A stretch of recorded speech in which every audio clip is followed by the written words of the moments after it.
1995 के आईपीएस अधिकारी दीपम सेठ ने उत्तराखंड पुलिस मुख्यालय पहुंचकर डीजीपी का चार्ज लिया है। इस मौके पर उन्हें गार्ड ऑफ ऑनर दिया गया। साथ में एडीजी स्तर के कई अधिकारियों ने उनका स्वागत किया और उनको बधाई दी है।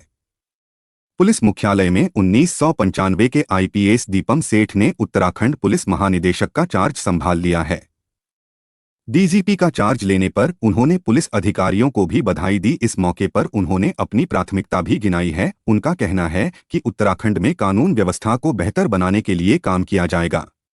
साथ ही उत्तराखंड में आम लोगों की समस्याओं के निस्तारण के पर सबसे ज्यादा फोकस होगा। इसी तरह से यातायात व्यवस्था को लेकर भी प्लान बनाने की बात कही। डीजीपी दीपम सेठ का कहना है कि उत्तराखंड पुलिस सभी चुनौतियों का मुकाबला करने के लिए सक्षम है। ऐसे में उत्तराखंड के पुलिस जवान बेहतर काम करेंगे। उनका कहना है कि अपराधियों के खिलाफ सख्त कार्रवाई की जाएगी। इनामी बदमाशों की गिरफ्तारी के लिए सघन अभियान चलाया जाएगा। कानून व्यवस्था बेहतर हो, इसके लिए सत्यापन प्रक्रिया को और तेज किया जाएगा। डीजीपी दीपक सेठ का कहना है कि लापरवाही करने वाले अधिकारियों और कर्मचारियों के खिलाफ भी कार्रवाई की जाएगी।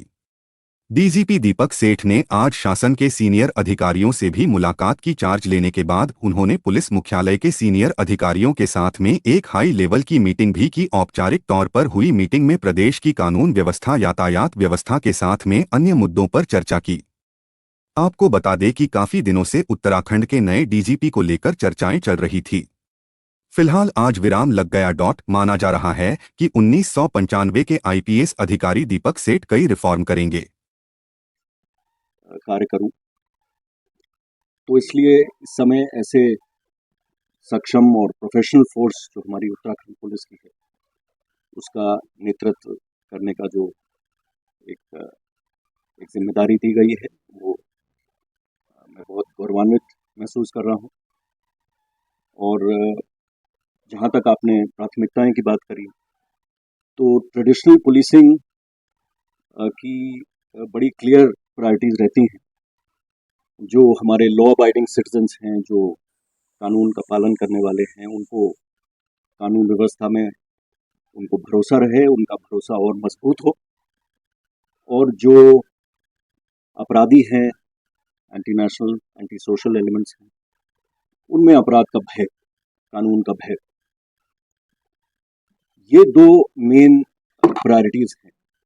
और उसके अलावा समय समय पर जो और चीज़ें इवॉल्व करती हैं, जहाँ तक अपराध नियंत्रण में उसकी मॉनिटरिंग, इन्वेस्टिगेशंस की मॉनिटरिंग, प्रोसिक्यूशन पे जो है वो एक बल देते हुए उसकी जो व्यवस्था है और सज़ा दिलवाने की जो पूरी कार्रवाई है, जो क्रिमिनल जस्टिस सिस्टम का जो आखिरी पड़ाव है, उस तक पहुंचना।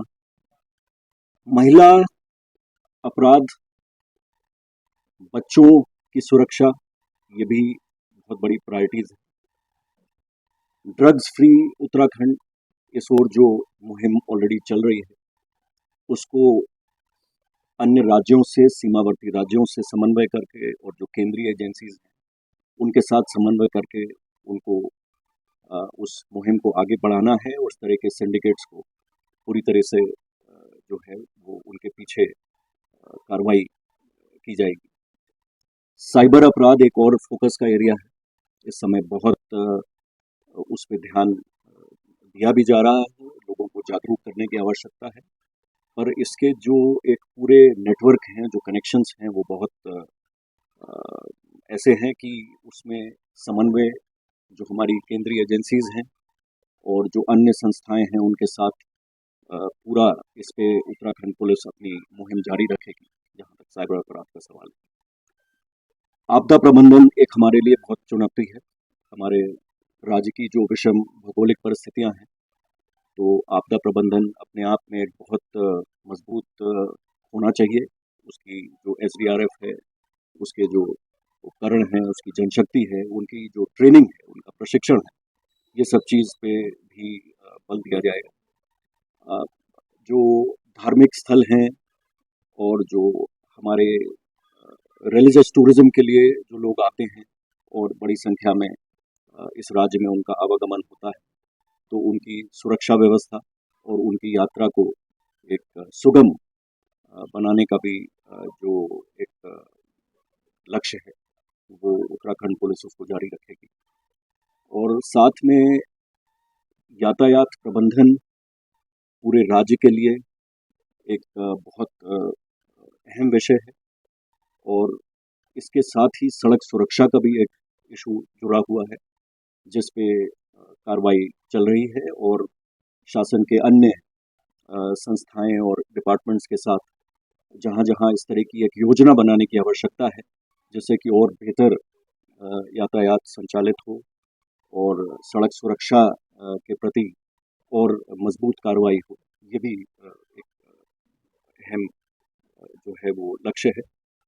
और अंत में मैं दो चीज़ों पे और बल देना चाहूँगा, बाकी तो आगे आप लोग के साथ जैसे-जैसे रिव्यू होगा और चीज़ें हम लोग चर्चा करते रहेंगे आप लोग से। एक जो हमारा राज्य है उसकी अंतर्राष्ट्रीय और राष्ट्रीय जो सीमाएँ हैं, उन पर बहुत अधिक नज़र और निगरानी और उन सीमाओं को बहुत मजबूती से, तो चाहे वो हमारी अंतर्राज्यीय सीमाएँ हों, अंतर्राष्ट्रीय सीमा हो, इन सब पे बहुत फोकस, और जो सीमावर्ती राज्य हैं, सीमावर्ती जनपद हैं, उनके साथ एक बेहतर समन्वय। और इस राज्य की ये एक सौभाग्य है कि इस राज्य से बहुत अधिक संख्या में जो एक्स सर्विसमैन यहाँ पे सेटल्ड हैं। बहुत सारे लोग आर्मी में, नेवी, एयरफोर्स, पैरामिलिट्री बलों में उत्तराखंड राज्य से सर्व कर रहे हैं दूर दराज एरिया में, बॉर्डर्स पे। तो कई सर्विंग पर्सनल हैं और बहुत सारे लोग रिटायरमेंट के बाद एक्स सर्विसमैन यहाँ सेटल्ड हैं। तो एक उत्तराखंड पुलिस का ये भी एक ध्येय रहेगा कि इनके संबंधित जो भी इनकी समस्याएं हों, उनका निराकरण भी प्रायोरिटी पे किया जाए, क्योंकि दूर दराज बॉर्डर पे जो सैनिक है उसके लिए यहाँ का शासन प्रशासन ही है जो उनके परिवारों का जिम्मेदारी उठाए, जिससे कि वो देश की सुरक्षा की अपनी जिम्मेदारी पूरी करें। तो इसमें भी आम जन शिकायतों पे बहुत ध्यान से कार्रवाई के साथ साथ जो एक्स सर्विसमैन हैं या सर्विंग फोर्स पर्सनल हैं, उनकी शिकायतों पे भी ध्यान देना किया जाए।